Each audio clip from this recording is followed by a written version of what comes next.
उत्तराखंड की राजनीति में अक्सर एक बात कही जाती है कि यहां पर राष्ट्रीय राजनीति करने वाली पार्टियां अक्सर प्रयोग करती हैं। उत्तराखंड एक प्रयोगशाला है और इस प्रयोगशाला के जो नतीजे निकलते हैं उनका कई बार प्रयोग पूरे देश भर में करने की कोशिश राष्ट्रीय पार्टियां करती हैं। चुनाव से ठीक पहले, विधानसभा चुनाव जो 2022 में हुए थे, उससे ठीक पहले भी भारतीय जनता पार्टी ने एक प्रयोग किया उत्तराखंड की राजनीति को लेकर। मुख्यमंत्री पुष्कर सिंह धामी के नेतृत्व में इस प्रयोग को किया गया और यह प्रयोग सफल साबित हुआ। इस प्रयोग के नतीजे के आधार पर बीजेपी राष्ट्रीय राजनीति में जिन मुद्दों की तलाश कर रही थी, उनमें से एक मुद्दा उसके पास ऐसा लगता है आ गया है। क्या है वो मुद्दा? क्या वाकई में पुष्कर सिंह धामी के नेतृत्व में जो प्रयोग किया शीर्ष नेतृत्व ने वो सफल हुआ?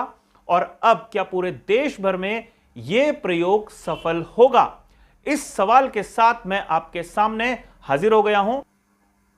लेकिन आगे बढ़ूं इससे पहले मेरा आग्रह यह है, खबर यदि पसंद आए तो इसे लाइक जरूर करें, खबर पर अपनी राय जरूर जाहिर करें और साथ में चैनल पर अगर आप नए हैं या चैनल सब्सक्राइब आपने अभी तक नहीं किया है तो इस चैनल को भी सब्सक्राइब आप जरूर कर लीजिए। नमस्कार, मैं हूं मनमोहन भट्ट। इन दिनों लैंड जिहाद और मजार पॉलिटिक्स की खबरें आप तमाम अखबारों में पढ़ रहे होंगे, न्यूज पोर्टल पे पढ़ रहे होंगे, सोशल मीडिया पर पढ़ रहे होंगे और अब वो लैंड जिहाद और मजार पॉलिटिक्स की खबरें राष्ट्रीय मीडिया में आने लगी हैं। मीडिया में ये खबरें लगातार चलती थी, लेकिन उत्तराखंड के मीडिया में इन खबरों को तवज्जो दी जाती थी। उत्तराखंड के विधानसभा चुनाव से पहले लैंड जिहाद एक बड़ा मुद्दा बना था। इस लैंड जिहाद में मजार पॉलिटिक्स निकलकर सामने आई थी और मुस्लिम यूनिवर्सिटी के नाम पर बीजेपी आक्रामक हो गई थी और कांग्रेस को उसने चुनाव में धराशाही कर दिया था। इसी प्रयोग के आधार पर अब कुछ नतीजे निकले हैं और उन नतीजों के आधार पर बीजेपी राष्ट्रीय राजनीति में इनका प्रयोग करने जा रही है। उत्तराखंड के मुख्यमंत्री पुष्कर सिंह धामी के नेतृत्व में बीजेपी ने यह प्रयोग किया था। प्रयोग था चुनाव से ठीक पहले समान नागरिक संहिता, दूसरा प्रयोग था लैंड जिहाद और मजार पॉलिटिक्स। उत्तराखंड में बीजेपी बम्पर बहुमत के साथ दोबारा सत्ता में आई। यह उत्तराखंड का इतिहास में पहला वाकया है जब कोई सरकार रिपीट हुई हो। यह प्रयोग जब बीजेपी ने किया तो अंदाजा लगाना मुश्किल था कि अब यह प्रयोग राष्ट्रीय राजनीति में भी किया जाएगा और अब ठीक ऐसा होना शुरू हो गया है। अगर आपको थोड़ा सा याद हो, जिस समय उत्तर प्रदेश और उत्तराखंड के विधानसभा चुनाव हो रहे थे, उससे कुछ महीने पहले कर्नाटक में हिजाब पॉलिटिक्स काफी अपने शीर्ष पर पहुंच गई थी और उस हिजाब पॉलिटिक्स का असर उत्तर प्रदेश और उत्तराखंड के विधानसभा चुनाव में भी शायद पड़ा हो। इस बात को लेकर कई लोग चर्चाएं करते हैं और अब कर्नाटक में चुनाव है और कर्नाटक के चुनाव से ठीक पहले उत्तराखंड का लैंड जिहाद और मजार पॉलिटिक्स काफी चर्चाओं में है। जैसा मैंने पहले बताया, पहले लोकल स्तर पर मीडिया में यह खबरें छाई होती थी, लेकिन अब राष्ट्रीय स्तर के समाचार चैनल्स और अखबारों में लैंड जिहाद और मजार पॉलिटिक्स की चर्चा हो रही है। थोड़ा सा मैं आपको मजार के बारे में बताऊं कि उत्तराखंड में मजार पॉलिटिक्स क्यों हुई। मुख्यमंत्री पुष्कर सिंह धामी, उनकी पूरी टीम, पूरी कैबिनेट, भारतीय जनता पार्टी के छोटे से लेकर बड़े नेताओं ने समान नागरिक संहिता, मुस्लिम यूनिवर्सिटी और मजार पॉलिटिक्स, लैंड जिहाद के नाम पर एक एजेंडे को चलाया और उसमें उनको अपेक्षित सफलता भी मिली। एक सर्वे मुख्यमंत्री पुष्कर सिंह धामी ने कराया, पीडब्ल्यूडी विभाग के साथ मिलकर, फॉरेस्ट के साथ मिलकर और राजस्व विभाग की टीम के साथ मिलकर। इन तीनों विभागों ने जब अपनी रिपोर्ट सौंपी सरकार को तो एक आश्चर्यजनक आंकड़ा सामने आया कि उत्तराखंड में 1000 से ज्यादा अवैध मजार तैयार हो गई हैं और वो पिछले 10 वर्षों में ही तैयार हुई हैं। बीजेपी ने आरोप लगाया कि जिस समय उत्तराखंड में कांग्रेस की सरकार थी, ये मज़ारें उसी समय अपने अस्तित्व में आई, क्योंकि सरकारी मशीनरी ने इनको रोकने की कोई कोशिश नहीं की।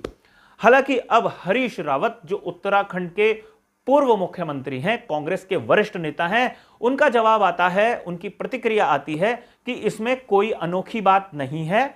अगर कोई अवैध रूप से स्थापित या तैयार की गई मजार है तो उसे हटाया जा सकता है, और जो वैध रूप से हैं उन्हें उसी तरीके से ट्रीट किया जा सकता है जैसे कि किया जाता है संविधान में।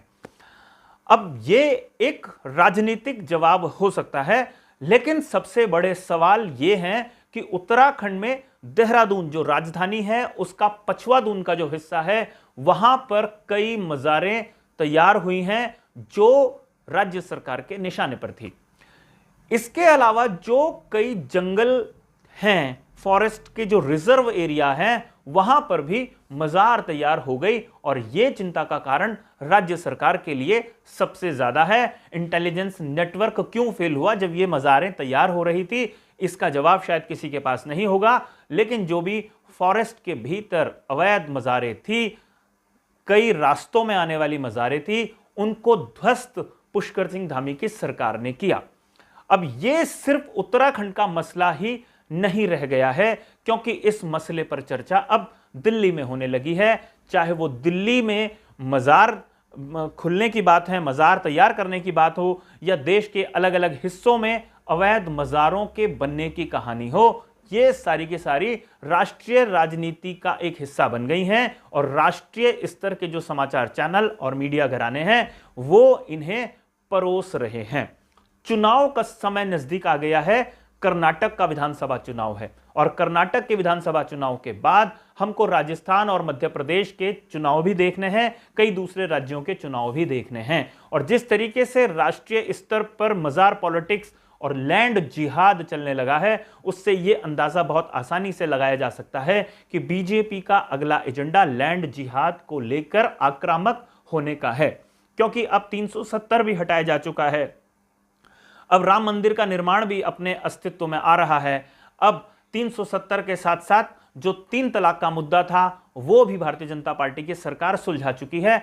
यानी कि जो चुनाव है वो एजेंडा विहीन करने का दावा बीजेपी करती है, लेकिन मुद्दा तो एक चाहिए ही चुनाव से ठीक पहले। जैसे उत्तराखंड में मुस्लिम यूनिवर्सिटी का मुद्दा आया था, और उस मुस्लिम यूनिवर्सिटी के एक बयान ने, या कह लीजिए कि एक प्रोपेगेंडा ने, पूरी कांग्रेस पार्टी को बैकफुट पर ला दिया था, और बीजेपी के शीर्ष स्तर के नेताओं ने मुस्लिम यूनिवर्सिटी पर, चाहे वो हरीश रावत हो और चाहे पूरी कांग्रेस की पार्टी हो, उनको एक तरीके से काफी बैकफुट पर धकेल दिया था। अब एक मुद्दा लैंड जिहाद और मजार पॉलिटिक्स का उठने लगा है। देखना यह होगा कि राष्ट्रीय स्तर पर इस मुद्दे पर बीजेपी कितनी आक्रामक हो पाती है, और क्या वाकई में पुष्कर सिंह धामी के नेतृत्व में ही इस पायलट प्रोजेक्ट को उत्तराखंड से शुरू किया गया था, और जब यहां पर पुष्कर सिंह धामी इस प्रोजेक्ट को सफलतापूर्वक इंप्लीमेंट कर पाए, तो अब इस प्रोजेक्ट को पूरे देश भर में इंप्लीमेंट करने की तैयारी हो रही है। पुष्कर सिंह धामी भी लगातार आक्रामक है। डेमोग्राफिक चेंज की बात लगातार कहते हैं। डेमोग्राफिक चेंज मतलब एक किसी हिस्से में जनसंख्या का असंतुलन हो जाना, एक धर्म की जनसंख्या का तेजी से बढ़ना और दूसरे धर्म की जनसंख्या का सामान्य गति से बढ़ना, उसे डेमोग्राफिक चेंज उत्तराखंड सरकार, पुष्कर सिंह धामी खासतौर पर कह रहे हैं। उत्तराखंड में समान नागरिक संहिता को लेकर ड्राफ्ट तैयार किया जा रहा है। यह भी एक पायलट प्रोजेक्ट ही था। उत्तराखंड के बाद उत्तर प्रदेश और गुजरात में भी इसी दिशा में आगे कदम बढ़ाया है। वहां के बाद अब दूसरे राज्यों की तरफ यह मुद्दा भी बढ़ता हुआ नजर आएगा।